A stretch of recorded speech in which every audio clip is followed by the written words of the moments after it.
So this new CBA, I've been listening to it, and I'll be honest, it's difficult to follow, and it seems like it's going to be very rigid for teams to be competitive, and it's going to boil down to one or two stars, not a lot of role players. But we know that the contracts are lucrative. We give stars 30, 40, 50 million, and we're really tied to them for a while. And then, things happen, whether it be injury, whether it just be a lack of interest, maybe it's a performance that doesn't match the salary. Um, they're disappointing. They're disappointing, and they really lock people in. And I think the main source here is Philadelphia. So Philadelphia are my inspiration here. We have Joel Embiid, MVP, rightfully so, yet to get out of the second round. And they add James Harden as the running mate to really help him. And he takes a pseudo pay cut to be competitive, and also doesn't show up in the playoffs. And I feel, considering that we see coaches really take the bullet for playoff failures 95% of the time, what if in a new CBA, not the CBA that's coming because it's already official, but in a new one, what if there was a stipulation that teams could terminate contracts early if a playoff performance was to not a certain standard? Where, let's say, a star that averages 25 points in the regular season goes on to average 15 points in the playoffs, all of a sudden found themselves on the chopping block where they could have their money non-guaranteed moving forward. Obviously, a difficult thing to pull off with players being so pro-player for contracts, but surely the teams want to angle something back because we have money tied up in people. If Tatum and Brown team up again and they've both got 30 to 40 to $50 million contracts and they just continually never win you a championship, surely you'd like to get off that and try something different if year after year you're making the conference finals and not having any success. But what do you think about a stipulation that maybe puts a little bit more accountability on players? I think I think you're in challenging territory here. Like whenever you sort of want to really toe the line here. I think with what's in place already that more often than not works, and it's not perfect. You're absolutely right. It's not perfect. There's a level of balance here. I think that CBA has to factor in and everyone involved with it from a business side and obviously from a player balance side, where these are people looking to gain employment and long time employment and obviously set up their wealth over a very short period of time. You and me as a standard normal career in a sense can work for 30 years, perhaps 30, 40 years, whereas these athletes have only, I don't know, say 10 at most sometimes. So it's a whole different playing field, I guess. Your ideas sort of got some merit to a certain extent. There's already something in place that you could just waive a player. Like let's say you're so unhappy with a player's performance over a playoff series that even if they had a couple years on their contract, still you could just waive them. Ultimately, though, at that point you'd have to pay them, even though you're releasing them and allowing them to become a free agent effectively. But then on the other hand, that's what I just alluded to, that these are people that are looking to gain employment. That's the most simplistic way to look at it. So you'd hate to be, I don't know, judged on a 2 week span perhaps, and then suddenly you've lost your job, right? in a very challenging and competitive environment.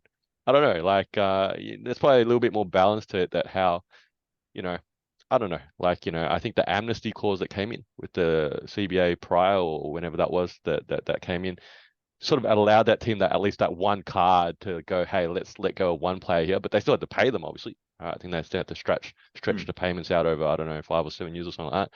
But they could let one player out of their bad decisions books. Yeah, look, I don't know. I guess I don't know. You want to write a letter to Adam Silver again?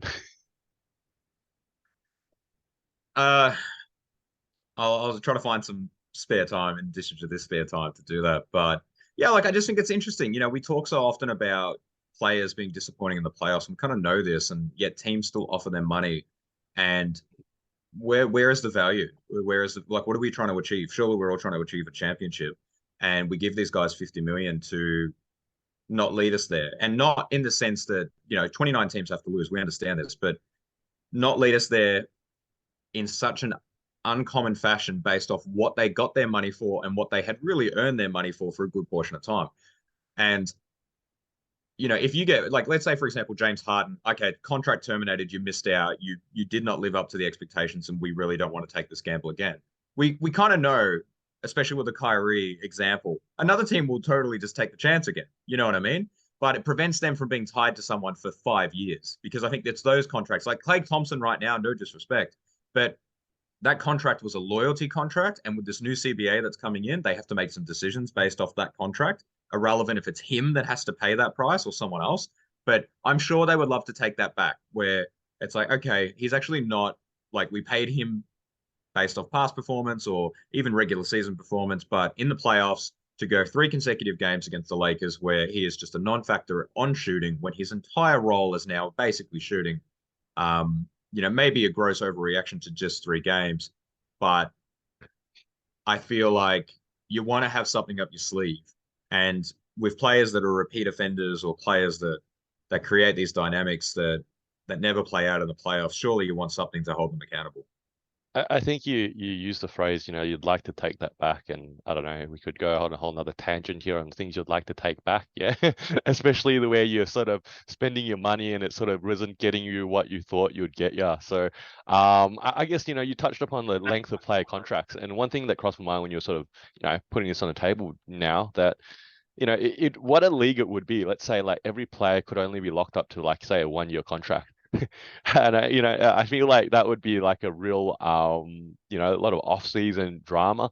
And again, players again have some level of preference to want to remain in places for family reasons or personal reasons, or just they like to franchise the organization and so on and so forth. So I'm not saying every player would move, but literally if players were suddenly all available in a pool in a much more significant way, I don't know, you definitely have a lot more sort of player movement, I'd imagine, an opportunity for player movement in that sort of sense. But that said, again, the players all want some level of guaranteed money. On the other hand, the player breaks their leg or whatever, something significant like that, and they've only got a 1 year contract and they're done and they got no money for the next however many years until they potentially may be able to make a comeback. Yeah, look, I don't know. I think I'm not sure. I guess maybe there's a level of balance here as I sort of hash this out with you. Is that like could you maybe take that number away from the salary cap? Because that's really what we're talking about to an extent. It's not the team so much the issue of paying players the money, but it's more that cap number that's obviously limiting on what they can do next. So is there ways that you could, you know, I don't know, maybe apply a smaller number to the cap, which then allows you to go, hey, this player's underperforming. Can I bring in another option that might, be able to make up some of that lost production? I don't know. Yeah, well, I think this is probably a preliminary discussion when we're halfway through next season or even, at the end of next season, and we notice that the new CBA has really done something interesting to player movement and I guess creating teams, so to speak. But, we can shelve that one till then. This is Two Guys with Spare Time. I'm Faz, this is Nick. You're probably a basketball fan like us, so hopefully you can throw us an assist in giving our video a like and subscribing to our channel. And if you got thoughts, feelings, or even some suggestions, please put them down in the comment section below. And thank you for using your spare time to watch us in our spare time.